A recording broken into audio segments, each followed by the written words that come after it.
Gente, nós estamos dando início agora à segunda parte da aula nossa aqui hoje, falando sobre a questão da escravidão. E o tema que eu vou trabalhar com vocês e com os colegas da mesa é, obviamente, a questão do século XIX. A gente vem construindo, se vocês separaram, começou com a metralha falando sobre o tráfico negreiro, o processo de transferência dessa quantidade enorme de pessoas, né, de seres humanos, da África para a América, no contexto da época do mercantilismo e da colonização, especificamente do nosso caso aqui de América Portuguesa. Depois a gente construiu a forma que esses negros estavam sendo lidados com eles aqui no Brasil, em especial, mas não apenas. E agora a gente chegou no século XIX e eu escolhi essa data porque ela tem uma grande transformação. Essa transformação vai levar aquilo que alguns acabam chamando de dois Brasis, bem claros daqui para frente. Um é o Rio de Janeiro, e isso vai remontar até o século XX, gente. É uma coisa construída, por exemplo, pelo próprio Machado de Assis, aquela ideia de que o Rio é uma coisa, o resto é o resto. A literatura portuguesa, a literatura brasileira tem essa distinção. Por outro lado, o século XIX, no início dele, tem grandes transformações por causa da vinda familiar para cá. E a europeização e aquela mudança de dinâmica social que, sobretudo, o Rio de Janeiro viveu. Naquele momento, alguns historiadores da USP chamam de redescoberta do Brasil. Pense que em 1500 você teve o primeiro momento em que a Europa falou-se demais do Brasil. Né? Acabou descobrindo a área, acabou oficialmente declarando que aquilo pertencia a Portugal, como é que era, quem estava aqui. O exótico sempre atrai. Tá?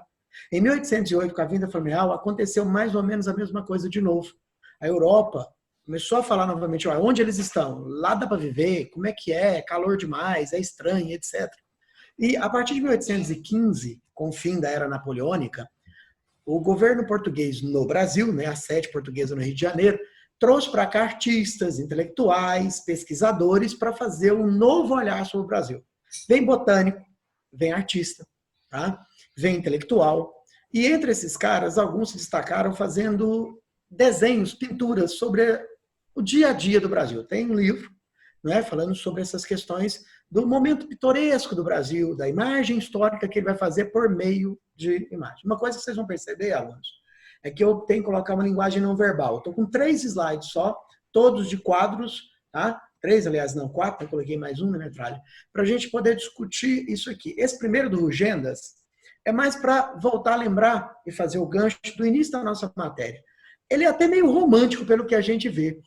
Você tem aqui um navio onde os negros são colocados dentro do porão do navio para serem transferidos. Repare que o artista tem algumas preocupações. Primeiro, tem um sendo retirado já porque morreu.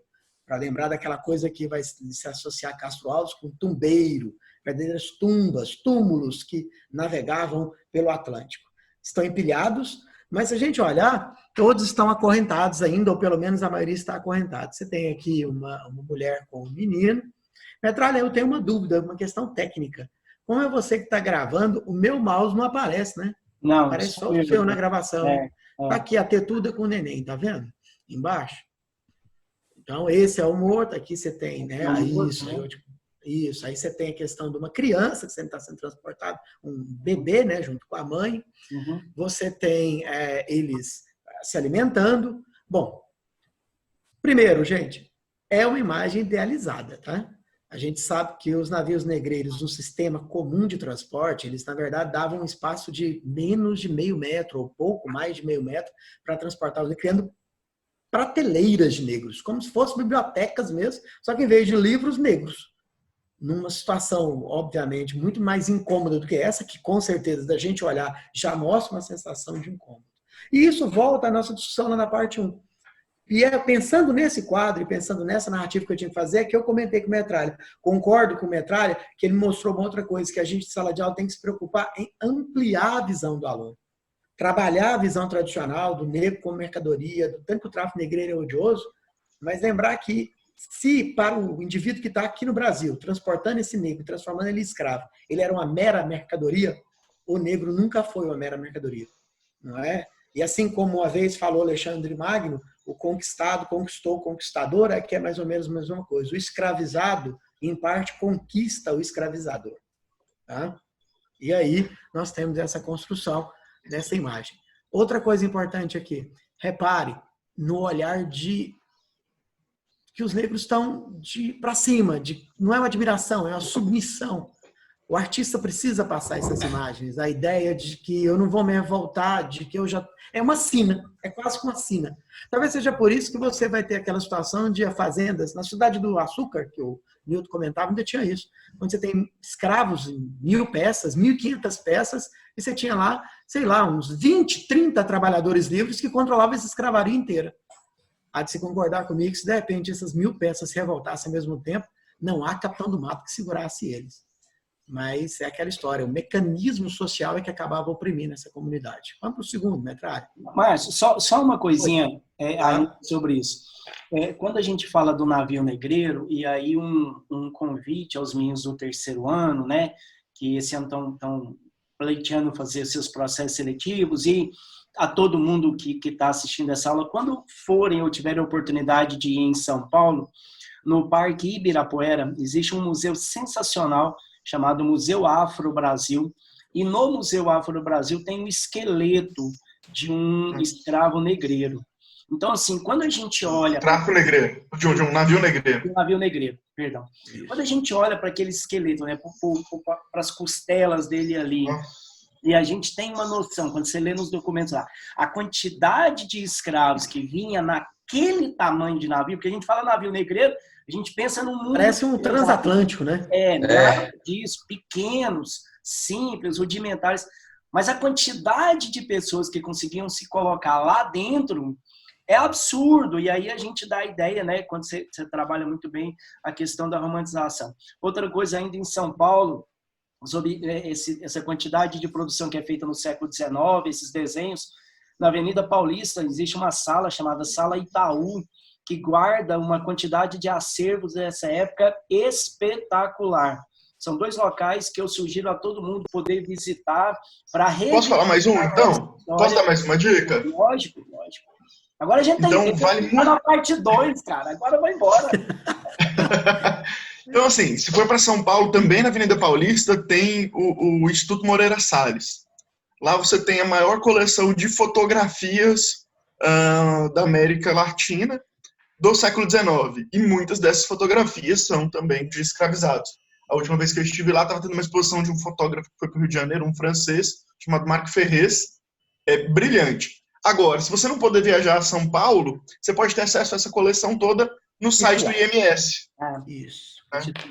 E aproveitando que vocês estão dando dicas, se for em São Paulo, vá no Bexiga, a cantina da Dona Teresa. Não tem condição, é uma lasanha imperdível.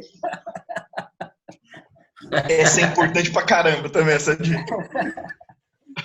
Bom, gente, eu fiz uma contraposição agora de 2 imagens que eu queria comentar no geral e eu acho que aqui a gente vai poder soltar um pouco.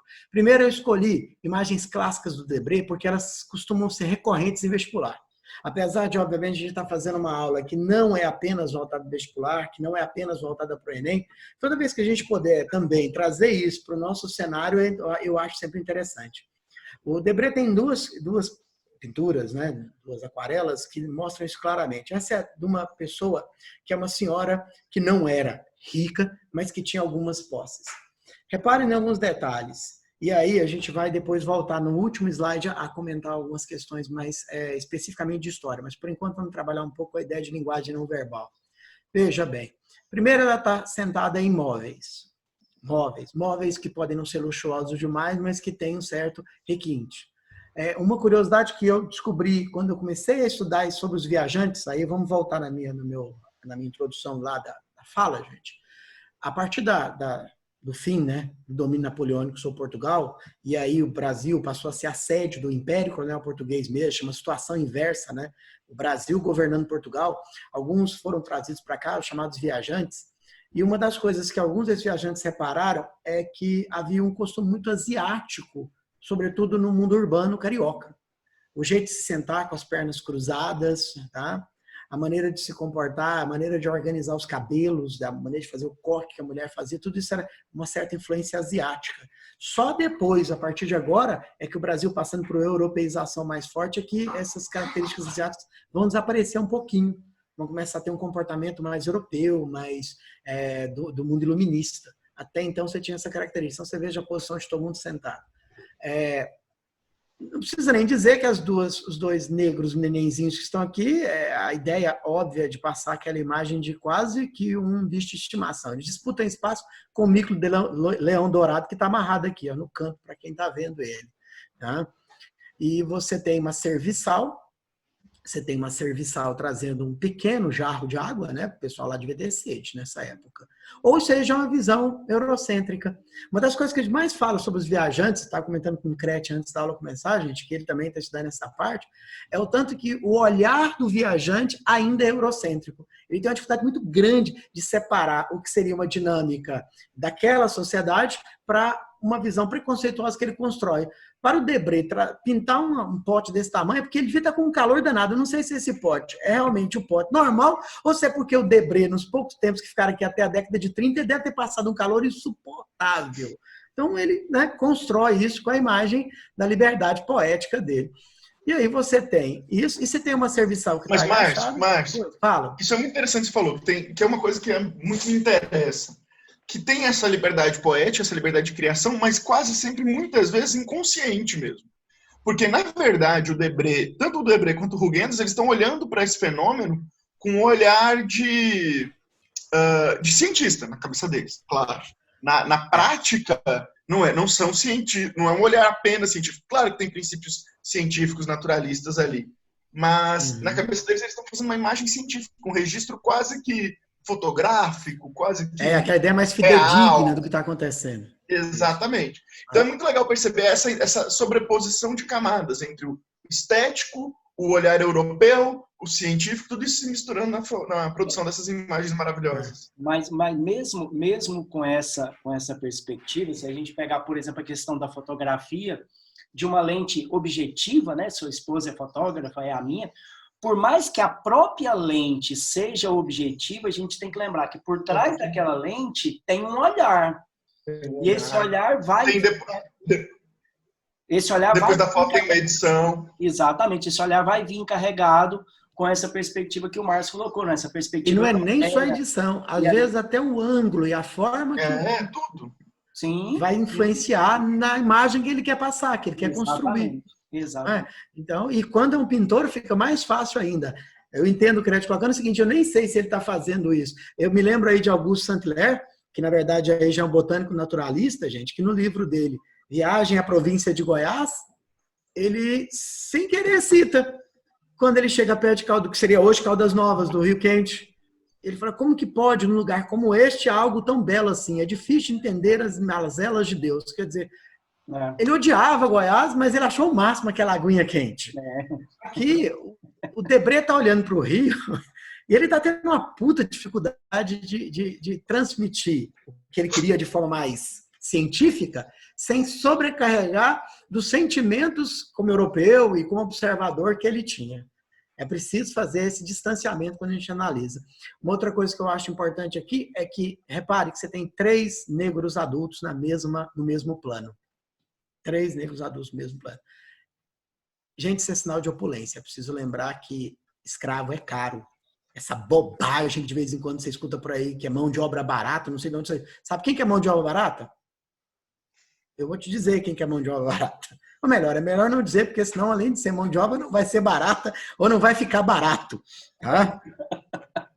Mão de obra escrava sempre foi cara. Há registros na história de Minas Gerais, no período da opulência do ouro, se chegou a pagar 1 arroba de ouro por peça. Isso é caríssimo. Se a gente transforma... 7 anos. Para viver 7 anos. Então não tem lógica. Então aqui é a opulência. Passo para a próxima, que é a mulher... Deixa eu falar um detalhe aqui, rapidinho. Volta lá, Metralha, por favor. Tem uma coisa muito interessante nas imagens do Debré. Se você reparar, em quase todas que se mostram negros e brancos convivendo, não é?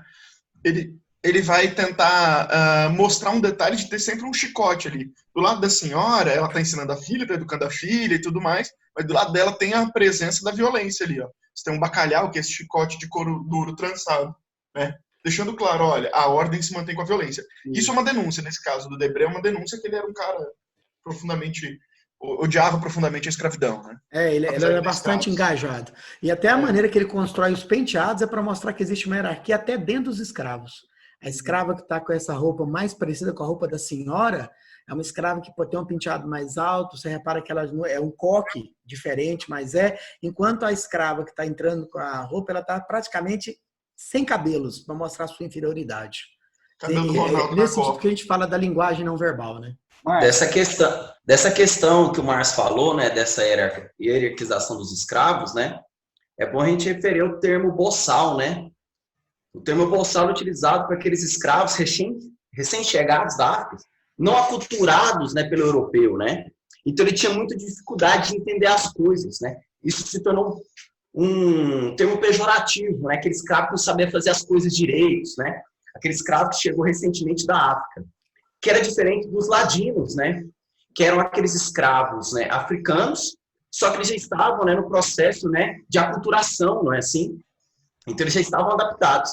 Diferentemente dos crioulos, né? Que os crioulos eram aqueles escravos, né? Claro, descendentes de africanos, só que já nascidos aqui no Brasil, não é assim? Então tinha até uma rivalidade entre esses escravos. Os ladinos e os escravos boçais, eles tinham rivalidades, né, com os crioulos aqui, tá? Só para a gente mostrar, né, essa reflexão, né, dessa hierarquização acima dos escravos. Ok, metralha, calei minha boca.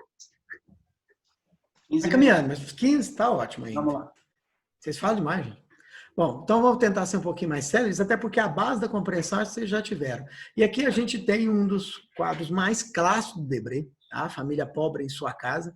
Aqui você está vendo uma negra em pé, a bicha é boa em equilíbrio, né? Ela não só carrega um tonel em cima da cabeça, como ainda põe uma penca de banana em cima do tonel. Então há de se imaginar que o tonel não está vazio, tá? Ah, tem só banana? O que tem eu não sei, eu sei que tem banana no negócio. E se você reparar o tamanho, essa negra deve medir 2,12 m. Se fosse no mundo de hoje, já estava fazendo esporte, igual você falou, cara. Estava jogando basquete. Não no momento, porque no momento está todo mundo parado. Mas somando ela, mais o tamanho do balde, eu não sei como é que ela entrou aqui nessa casa. O tamanho dela agachou e fez uma força dada. Mas, em suma, a imagem que está sendo construída é dela dando o fruto do trabalho daquele dia para a senhorinha que está ali tecendo. Tá? Esse quadro, gente, ele passa um monte de informação. Você repare que você tem uma casa com uma situação física de decrépito, não tem móveis igual no anterior, você tem uma esteira de madeira só aqui embaixo, tá? O vaso está quebrado, tem animais silvestres, animais domésticos, perdão, mas aqueles de criação dentro da casa. Você tem um gato, mas você tem uma galinha, você tem um pato, você tem um marreco, sei lá que inferno que é isso, tudo aí misturado, tá? O que mostra exatamente declinação. Só que se a gente for olhar a obra pitoresca, né, e histórica do Debré, lá ele narra e descreve esse quadro. E aí você começa a perceber que ele, na verdade, está fazendo quase que uma declaração político-social neste quadro. Primeiro, ele nos ensina que esse quadro representa uma família que decaiu financeiramente. Decaiu financeiramente. Ele, inclusive, cita na narrativa dele de que na porta havia uma fechadura portuguesa, que seria caríssima. Quer dizer, quase que a família perdeu tudo, mas ainda tenta manter arraigado aquele laço de que um dia fomos alguma coisa. A anciã, a velha que está, obviamente, à direita da tela, ela pega e transforma bolas de algodão em fios de algodão para que a sua filha pudesse tecer essa roupa. Roupa que seria vestida, de acordo com o Debré, pelos três. Então, olha que dinâmica. Você lembra da frase mais clássica do mundo de Padre Antônio com relação à escravidão? Nada se faz, nada se produz, nada se cria. No Brasil, são os casos, eles são as mãos e os pés do seu senhor. Sim. É engraçado como é que aqui muda, né? Aqui, ambas, pelo empobrecimento, venderam os escravos que tinham, venderam o que tinham, ficaram só com um escravo de ganho. Escravo esse que faz o serviço externo, quer dizer, trabalho lá fora para as pessoas verem se ainda é coisa de escravos. Mas para que a gente tenha o que vestir, quem pega a bola de algodão e transforma em fio, e quem pega o fio e transforma em tecido, são os brancos. Enquanto o escravo de ganho vai para fora trabalhar. No próprio livro do Debré, ele comenta que essa escrava carregava água durante o dia para conseguir os tostões necessários para que as três tivessem o que comer. E, por outro lado, a menina, né, a jovem senhorinha, tece as roupas para que as três tenham o que vestir. Tá? E aí entra, esperando depois os colegas comentarem, no nosso último, para a gente discutir escravo de ganho, que eu acho que é uma coisa que, sobretudo, novamente, o eixo Rio-São Paulo Deixa eu só fazer mais um comentário sobre aquela. Volta lá, Metralha. Detalhe importante, por que essa família está em desgraça? Repara. Não, né? É na família Isso, pobre. né? Da família pobre. Bom, por que essa família está em desgraça? Por que empobreceu? Vocês repararam a ausência do quê aqui? De homens, né? Não tem o provedor. E aqui eu estou falando justamente, o próprio Debré fala isso. Da sociedade patriarcalista. Isso, mas mais do que isso, era uma família que girava em torno do trabalho masculino. As mulheres não trabalhavam fora de casa, como o Márcio muito bem falou. Então acabou, não tem sustento a não ser a escrava, a velha escrava. E aí, o que você faz com o patrimônio que a família tinha? Você vai vendendo, primeiro você vende os escravos básicos, os direitos, depois você vende os escravos que têm mais valor e mantém, quando muito, um que vai, de preferência, ficar vivo mais ou menos o mesmo tempo seu, pra você não ter que trabalhar. Porque, lembremos, essa é uma questão da cultura escravista. Trabalho é coisa de escravo. De escravos, trabalhos manuais, principalmente. Isso, e negocia os móveis, a própria casa, né, que poderia não ser... Você sabia, só uma curiosidade, sabia como é que a maioria das famílias, quando a viúva ficava assim, evitava a desgraça? Casamento arranjado. Precisava de alguém assumir aquilo, e era comum, porque aí aquele homem, muitas vezes sem posses, ao assumir as posses da família enviuvada, era vantagem para ele e era vantagem para a família também, porque teria como lidar. Aliás, tem um cara famoso na história da humanidade, Teixeira, né? Casou com a tal de Fátima. Mas esse é outro assunto, né? Outra aula. Bom, gente, eu coloquei esse como último para discutir outras questões agora. Primeiro é a questão de que escravo de ganho não podia andar calçado. Tá? A maneira que a sociedade expôs, para ficar bem claro que ele é escravo, você pode até ter roupa, às vezes você tem roupas até bonitas, tá? Mas sapato você não pode ter. Tá? Sapato é coisa de homem livre, é coisa de pessoas livres. Segundo, eu vou usar esse, mas eu sugiro aos alunos que quiserem, dar uma olhada, é só pegar, entrar no oráculo lá, escrever Debré, obras, que você vai ver um monte de pinturas mostrando uma característica da transformação daquela época. O mundo do Rio de Janeiro se transforma muito rápido entre os anos de 1808 e 1830. Mais rápido que você não acredita. O número de comércio que aumenta, a intensa relação comercial, e aí os escravos de ganho ganham peso lá. Praticamente, os escravos de ganho em larga escala, no século XIX, só vão aparecer em cidades maiores. É o caso de Salvador, com as quitandeiras, que todo mundo conhece, e é o caso específico do Rio de Janeiro, com tudo quanto é atividade você imaginar. Tudo quanto é atividade você imaginar. Vendendo frutas, cortando cabelo na rua, carregando água, vendendo quitandas, cortando nos açougues a carne de porco do dia a dia, etc. Esse dinamismo do escravo de ganho, às vezes, é difícil o aluno entender, porque muitos desses escravos passavam o dia inteiro na rua. E aí, às vezes, surge uma pergunta, né?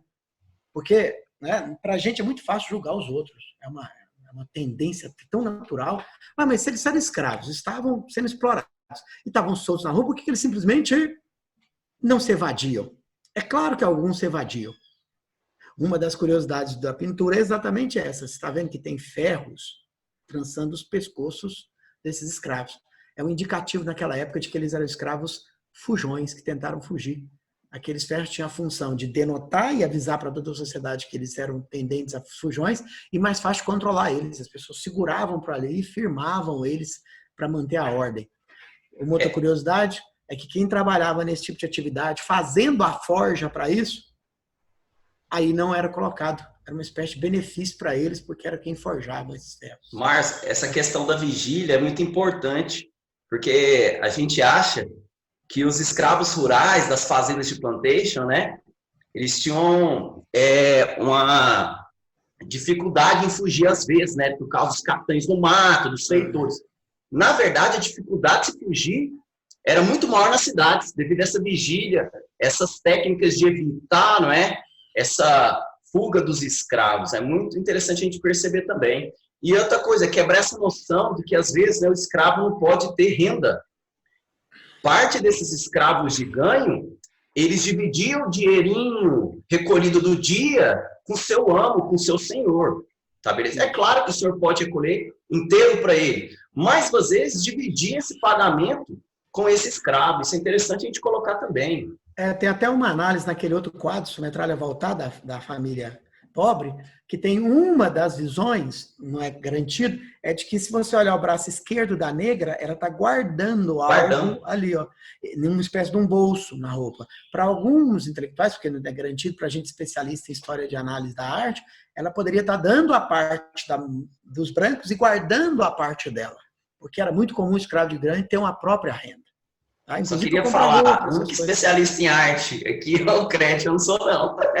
Tá, eu também não, eu gosto só de fazer inferência, que é mais fácil, porque você não tem responsabilidade. Tá? Você não joga essa responsabilidade pra cima de mim, não. A locubração é fácil. Caralho. Tá? Pois é, gente. De toda sorte, vamos avançar, porque qualquer coisa depois a gente sempre vai voltando e comentando, porque o tempo arde. Ou melhor, urge. E aí, Crete? Bora lá. Quantos minutos? 15. Não, o Crete fala demais, esse aí. Olha só, eu decidi pegar um quadro já. Pode pôr direto, Metralha, por favor. Colocar aqui um quadro para vocês de um pintor chamado Modesto Brocos e Gomes. O quadro chama Redenção de Can. É um quadro de 1895, então nós não estamos mais falando de escravidão. A escravidão já ocorreu, o fim da escravidão já ocorreu tem 7 anos, certo? Mas eu queria chamar a atenção para vocês em alguns aspectos aqui, beleza? Esse quadro é um quadro que me interessa muito, eu gosto muito, até cheguei a escrever sobre ele, porque é um quadro que eu acho mais interessante, é que ele é a reunião aqui, um choque de 2 discursos que no século XIX começavam a se afastar, mas que esse quadro ele busca aproximar esses 2 discursos. E quais discursos são esses? De um lado, o discurso religioso, e do outro, um discurso científico. Nesse caso mais específico ainda, um discurso pseudocientífico. Mas a gente usa hoje essa expressão. No 19 era uma ciência, assim. Né? Então vamos lá. Então vamos falar primeiro do aspecto religioso. Primeiro, o quadro chama-se A Redenção de Can. A redenção de Can refere-se a quê? Quem é Can? Can é um dos filhos de Noé, o seu filho mais novo. A história, exatamente, ó, eu coloquei um trecho do Sapiens aí que conta justamente isso. Inclusive, vale a pena demais ler o livro. O Sapiens é do caramba, que eu estou evitando falar palavrões. Né? Seguinte, então, o que acontece? Quem é Can? Can é um dos filhos de Noé, e lembre-se, Noé, depois do dilúvio, ele recebe a obrigação, está lá no Gênesis 9, capítulo 9, versículo 1, perdão, ele recebe a incumbência de povoar a terra com seus 3 filhos, que são Sem, Jafé e Cã. Beleza, começa então a plantar, planta uma vinha, Noé bebe, pega essa vinha, transforma em vinho, bebe, fica bêbado, tira a roupa, normal, a gente quando bebe fica pelado, acontece, não é? E o que acontece então? Povoa a terra. Hã? E povoa a terra. Eu sei disso 3 vezes. Se Noé tivesse a sua fertilidade, isso tinha ficado pronto há muito tempo. Não, sem falar que não seriam 12 tribos, não seriam 12 bilhões de pessoas habitam a Terra. O mundo ia chamar... O mundo ia ter o sobrenome Crete. O que acontece? E aí eles começam, Noé fica nu, e o Cã vê o pai nu. Corre até os irmãos, avisa que viu o pai nu. Os irmãos, então, cobrem o corpo do pai, e no dia seguinte Noé acorda e, enraivecido, decide punir Cã e seu filho Canaã, expulsando das terras e determinando que eles seriam os servos dos filhos dos outros irmãos. Beleza, essa é a história, essa é a narrativa mesmo. É um mito. Bom, o que acontece é o seguinte, que no século II, antes mesmo do cristianismo se transformar numa religião dominante, no século II, esse mito começa a ser interpretado da seguinte maneira, que os 3 filhos de Cã eram os 3 povoadores do mundo até então conhecido. Sem daria origem aos povos semitas, o povo de Israel, o povo oriental. Jafé daria origem aos europeus, enquanto Cã daria origem aos camitas, os africanos. Beleza. Né? E aí, quando você constrói essa narrativa de que os descendentes de Cã são os africanos, você começa a justificar a escravidão desses africanos. Mas um parênteses, lembra que eu disse para vocês, a religião ainda não era dominante, o cristianismo não era a religião mais importante do mundo. E justamente por isso não tem pouco efeito. Os escravos do lado do século II, III, tal, são os escravos de guerra do Império Romano e etc. Beleza, na Idade Média, quando acaba então a antiguidade e se acende o pensamento cristão se consolida, o pensamento cristão na Europa inteira, etc., a escravidão não era uma maneira de trabalho muito bem aceita, nem nada. Então, justamente por isso, já que ela não era a forma de trabalho mais aceita, o que acontece? A escravidão ela acabava não precisando ser justificada. Também não acontecia. Mas já com o processo de expansão marítima, os portugueses chegando na África, os portugueses criando suas plantações de açúcar ali nas Ilhas Atlânticas, precisam de escravos. Certo? É o trabalho que eles vão escolher. A população portuguesa era muito pequena mesmo. Então, eles vão precisar de escravos. E aí eles vão recorrer a um mito para justificar a escravidão. Por quê? Porque aí você transformava a escravidão em algo positivo. Escravizar o africano é colocá-lo, primeiro, Noé já tinha determinado isso, e segundo, é colocá-lo sob a égide do cristianismo, sob a égide de Deus, dos cristãos.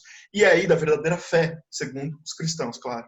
Não é? E aí, com isso, você introduziria esses caras numa cultura que é muito mais interessante, pelo menos é o que diziam os europeus, certo? E por isso mesmo, a escravidão vai aparecer ali como um elemento justificado por esse aspecto. Beleza, agora vamos fazer um salto histórico. Paramos ali no século XV e XVI. Vamos fazer um salto histórico. XIX. Século XIX, século das ciências, entre outras coisas. O Márcio já falou um pouco disso com vocês, né? Quando chamou a atenção ali, por exemplo, para as questões dos viajantes. E uma das ciências que vão surgir, na verdade, hoje a gente sabe que é uma pseudociência, não é? É o darwinismo social.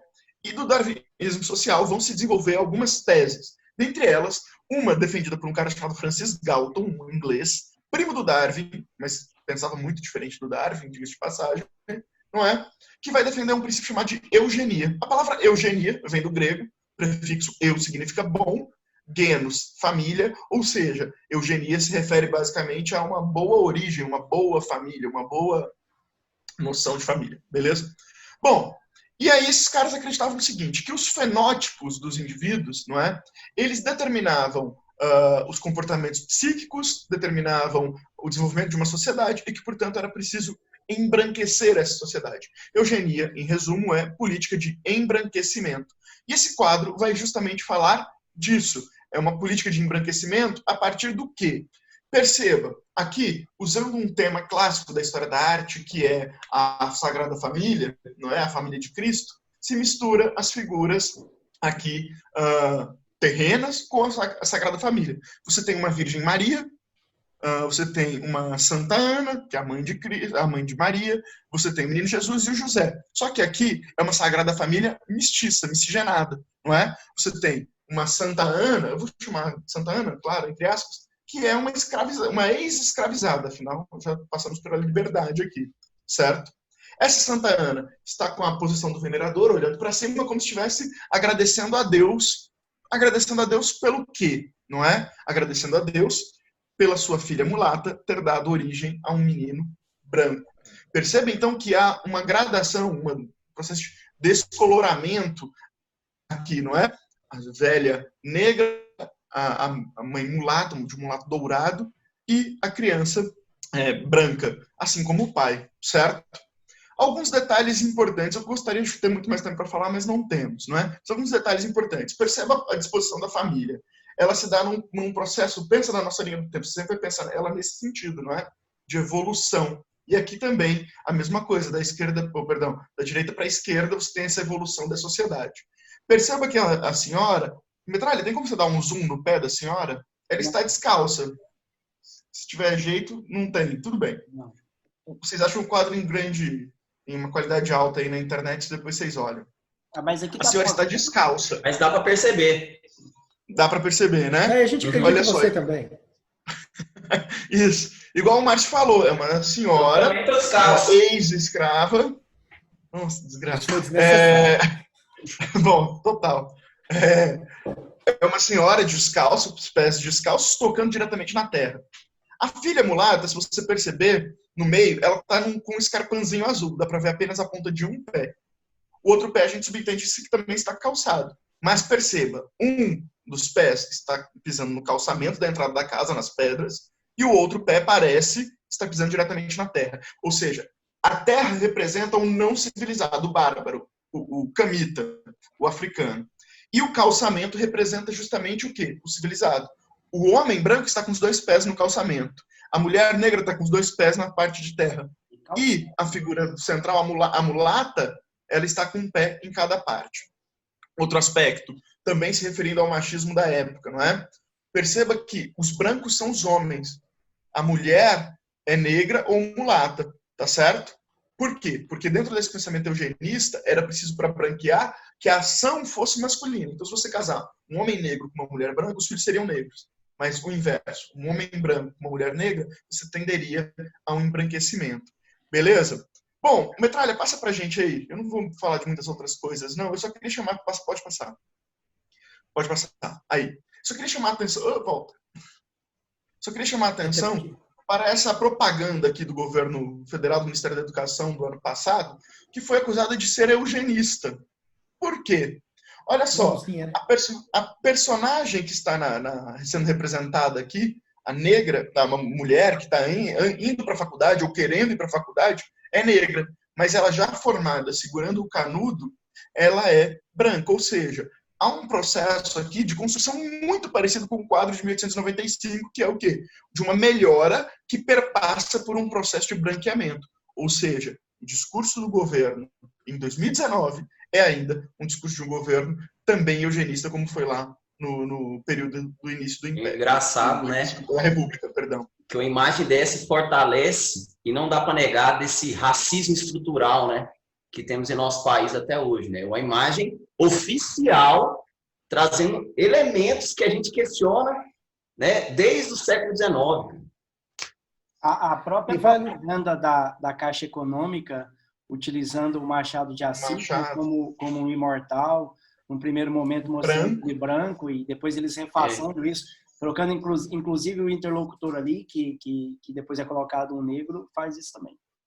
Beleza. E só para lembrar, gente, pensando na matéria também, que essa construção da passagem do século XIX para o XX não significou, apesar de que legalmente é o fim do estatuto jurídico da escravidão, o outro aspecto que é exatamente como incorporar essa comunidade agora, como transpor dessa característica que seria, obviamente, de coisificação, de bestialização, para a gente usar um termo lá da história antiga, do negro, para agora um indivíduo que tem que ser acolhido pelo Estado. E ainda me admiram muito que no meio de tudo isso, ainda tem gente que tem dificuldade de entender qual é o papel, por exemplo, das ações afirmativas. Ainda se ousa, nos dias de hoje, com toda essa informação, estabelecer, não, mas isso aí não precisa, ou isso, na verdade, cria um mecanismo deles usar como muleta, ou qualquer outro desses discursos que a gente sabe que o único objetivo deles é perpetuar uma linha de raciocínio conservador e, pior, de um branco que nem branco é, né? Porque estamos nós 4 aqui, ninguém aqui é branco, desconfia. É isso, ainda bem. Diga de passagem, ainda bem. Né? É isso, né? Senhoras e senhores, foi um prazer. Bom, antes de mais nada, né, a gente está... Valeu! Deixa eu agradecer. Isso. Deixa eu agradecer demais a todo mundo, principalmente aos meninos também que estão assistindo. Espero que vocês tenham gostado. Foi gratificante. Galera, um abraço. Isso aí. Um abraço. Obrigadão. Valeu, parceiro. Até a próxima, senhoras e senhores. Falou, gente. Até a próxima. Falou.